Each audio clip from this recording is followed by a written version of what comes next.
Imagine a young man sitting on the edge of his bed at 2 a.m., hands shaking, tears in his eyes. He's just opened up to the woman he loves, confessed his fears, his failures, his vulnerability. He expected comfort. Instead, he got silence. Cold distance, maybe even disgust. A few weeks later, she's gone. What just happened? Cultural conditioning plays a significant role in how both men and women respond to male vulnerability. From a young age, men are often taught to be stoic, suppress emotions, and equate strength with silence. Simultaneously, women grow up surrounded by messages that encourage them to seek stability and strength in men.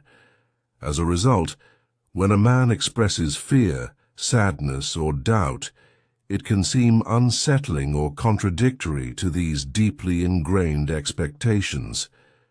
This reaction isn't rooted in malice, but in the unconscious roles society has assigned to each gender. When women react negatively to a man's emotional honesty, it's usually not intentional. These responses often stem from instinctive or subconscious fears, like questioning whether they can rely on him emotionally or materially. This doesn't mean women lack empathy. Rather, they may not be fully aware of why a man's vulnerability triggers discomfort. Understanding that these reactions aren't always deliberate is crucial for creating room for compassion instead of blame.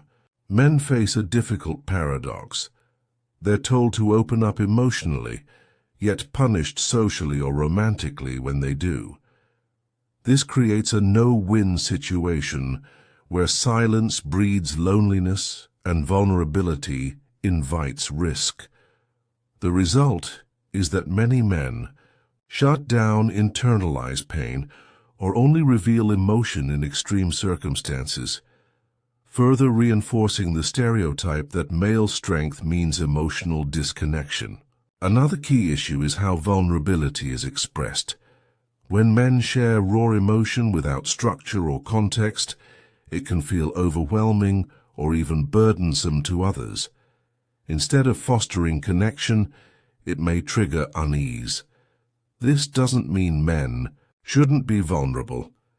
It means that the way vulnerability is communicated matters.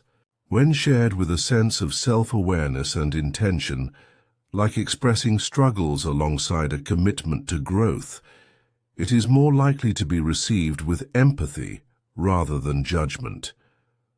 There is a way for men to express emotion that maintains respect and builds trust. This involves owning their experience without expecting someone else to fix it. It also means choosing the right time and setting and communicating clearly about what kind of support they're looking for. When vulnerability is paired with responsibility, it becomes a bridge to intimacy rather than a barrier.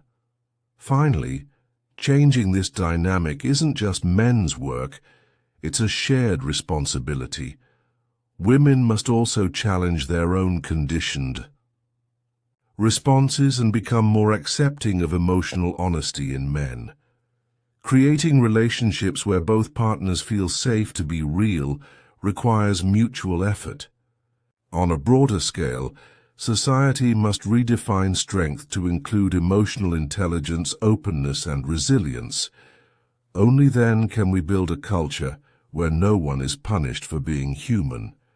Men aren't weak for feeling, and women aren't heartless for reacting the way they sometimes do.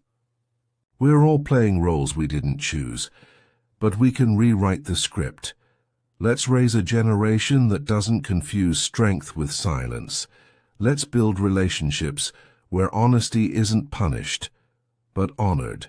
And let's stop punishing men for being human, because real connection doesn't come from pretending to be unbreakable. It comes from being brave enough to show the cracks and strong enough to grow through them together.